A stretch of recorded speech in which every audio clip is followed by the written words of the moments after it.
ગાંધીનગરમાં કાળઝાળ ગરમીના પ્રકોપને જોતા રાજ્ય સરકારના માર્ગ અને મકાન વિભાગે એક મહત્વપૂર્ણ અને સરાહનીય નિર્ણય લીધો।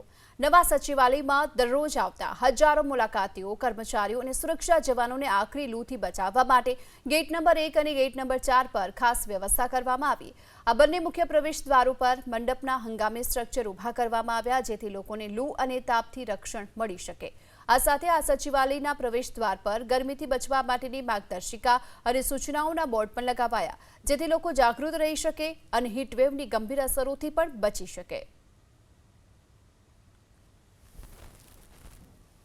રાજ્યમાં હીટવેવની આગાહી છે અને ગરમીનો પારો ઉંચકાઈ રહ્યો છે, ત્યારે અત્યારે આપણે નવા સચિવાલયના ગેટ નંબર 4 આગળ ઉપસ્થિત છે। અહીંયા એક હંગામી સ્ટ્રક્ચર મંડપનું ઊભું કરવામાં આવ્યું છે, કારણ કે અહીંયા મોટી સંખ્યામાં કર્મચારીઓ આવતા હોય છે, સુરક્ષાકર્મીઓ પણ હોય છે અને મુલાકાતીઓ પણ આવતા હોય છે। તેમના રક્ષણ માટે અત્યારે ગરમીથી બચાવવા માટે આ પ્રકારની વ્યવસ્થા કરવામાં આવી છે। એટલું જ નહીં, પરંતુ તડકાથી બચવા માટે, લૂથી બચવા માટેના ઉપાયો પણ સૂચવવામાં આવેલા છે।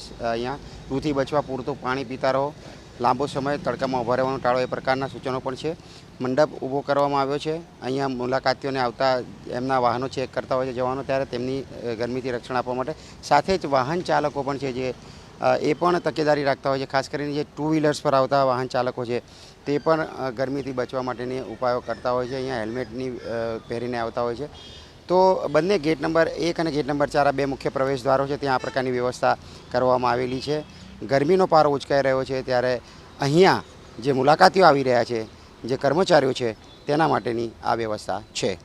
कैमरामैन प्रदीप कुमार साथ कल्पेश रावल, एबीपी अस्मिता, गांधीनगर। धूप इतनी तेज है और इनको यहाँ पे थोड़ा ऐसी अंदर इंटरनल व्यवस्था करनी चाहिए कि रिक्शा या फिर ई रिक्शा कुछ हो जो कि हमको सही ब्लॉक तक पहुँचा सके।